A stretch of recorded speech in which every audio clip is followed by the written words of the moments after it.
Matapos ang ilang araw na deliberasyon sa BICAM, naratipikahan na ng Kamara ang Bicameral Conference Committee Report ngayong araw. Si Earl Tobias sa detalye live. Earl!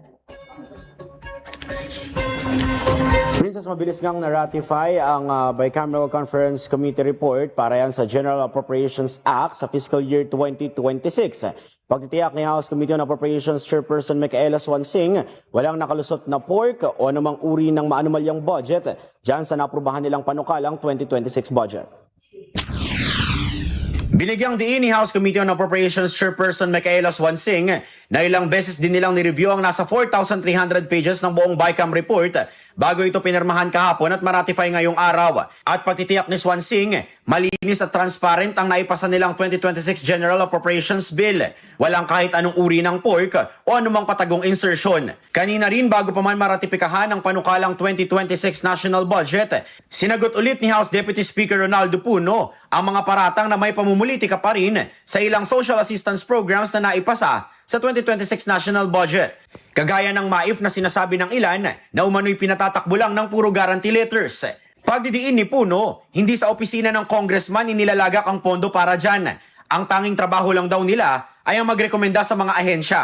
Sa kaugnay na usapin, sinagot din ni Puno ang pinalulutang pa ring mga aligasyon ni Batangas Representative Leandro Liviste. Partikular ang anyay maling paggamit at interpretasyon ng kongresista sa salitang budget insertions at allocables. Again, I'll just clarify things that have to be repeated. Insertions are not illegal. They are amendments. Allocable sinasabi. Paano kami magkakaroon ng allocable? Bibigay ng number yung Public Works District Engineer. Sabihin nila, kung maglalagay ako ng siguro about 100 million of the whatever billion, tapos maglista ka ng mga projects kung anong hindi man namin nasasama na sa tingin ninyo kailangan. So maglilista kami ngayon ng project. May magsasabi, hindi, babalik pa rin sa DPWH. Sila magsasabi saan pupunta yun. So the word allocable needs to be explained. So, hindi allocable na pinaghatian. Dagdag ni Deputy Speaker Puno, kung siya ang tatanungin, walang irregularidad sa Cabral files na iginigiit ni Liviste at hindi yan sapat na gamitin para sa isang formal na criminal case.